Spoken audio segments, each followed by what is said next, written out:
पहले और दूसरे फेज के इलेक्शन में जिस तरह से दो नारे साफ तौर पर नजर आ रहे थे, अब ये दोनों नारे तीसरे फेज के इलेक्शन से पहले गायब हैं।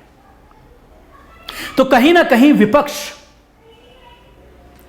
मोदी के इन नारों को लेकर जिस तरह से आक्रामक हुआ था, जिस तरह से इन नारों को लेकर के घेरा गया था अपने सोशल मीडिया कैंपेन के जरिए, तो भारतीय जनता पार्टी के स्टेज से इन नारों के गायब होना, मोदी, अमित शाह, जेपी नड्डा के भाषणों से इन नारों का गायब होना, यह दर्शाता है कि कहीं ना कहीं भारतीय जनता पार्टी पूरी तरह से दबाव में है। प्रधानमंत्री नरेंद्र मोदी पूरी तरह से दबाव में है। आरक्षण को लेकर घेरने की कोशिश की जा रही है लगातार।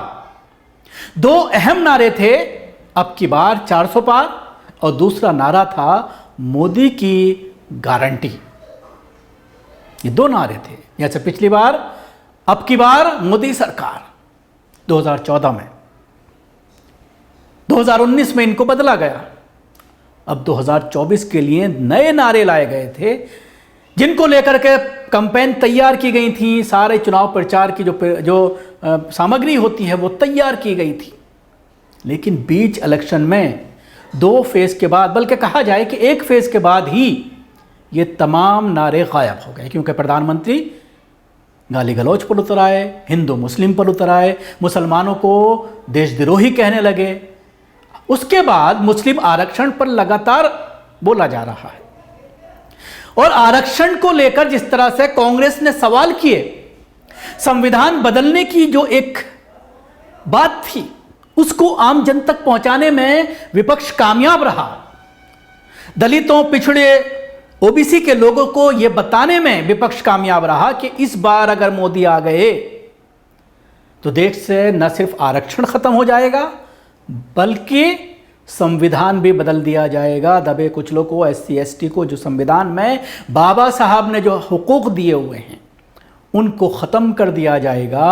अपर कास्ट की पूरी तरह से हावी हो जाएगा। इस बात को बावर कराने में कांग्रेस और उसके साथ के जो विपक्षी दल हैं वो कामयाब रहे, क्योंकि इस मुद्दे को लेकर हर सभा में ये बात उठाई गई और हर प्रेस कॉन्फ्रेंस में ये बात उठाई जाती है कि अगर इस बार मोदी आ गए तो संविधान बदल दिया जाएगा। वो अलग बात है कि इसको लेकर के लगातार भारतीय जनता पार्टी ने प्रेस कॉन्फ्रेंस की हैं, मोदी इस पर बोल रहे हैं। लेकिन कल अचानक छुट्टी के दिन, दो फेज के बाद, आरएसएस के मोहन भागवत, आरएसएस प्रमुख उतर आते हैं मोदी के बचाव में, और उनको उतर करके ये कहना पड़ता है कि आरएसएस आरक्षण के खिलाफ नहीं है।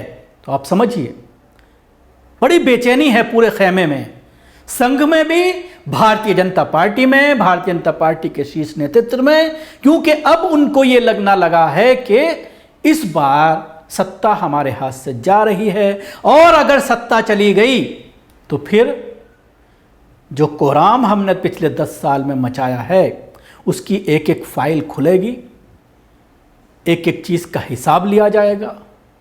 और जो चीज़ें प्रधानमंत्री नरेंद्र मोदी और अमित शाह ने पिछले 10 सालों में कांग्रेस को सिखाई हैं कि किस तरह से दमन किया जाता है, किस तरह से दादागिरी की जाती है, किस तरह से ईडी, सीबीआई का गलत इस्तेमाल किया जाता है, तो क्या इन तमाम एजेंसियों का इस्तेमाल फिर सत्ता पक्ष करेगा, कांग्रेस और उसके सहयोगी दल करेंगे, तो फिर इन तमाम नेताओं का जेल जाना तय है। तो इसलिए, और फिर आरएसएस को लेकर जिस तरह से बयानबाजी की जाती है राहुल गांधी के जरिए, तो आरएसएस के लिए भी कहीं ना कहीं कांग्रेस एक बड़ी जो है वो परेशानी है।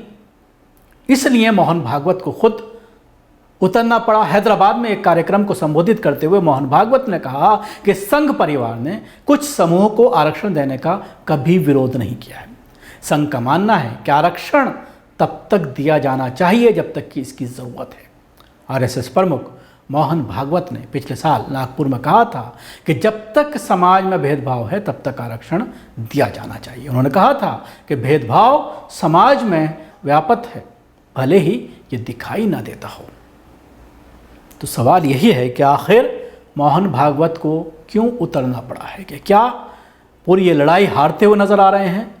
क्या भारतीय जनता पार्टी सत्ता लूज कर रही है, कि फिर उसको बचाने के लिए देश के सबसे बड़े हिंदूवादी संगठन आरएसएस संघ के नेता को मैदान में उतरने के लिए मजबूर होना पड़ा?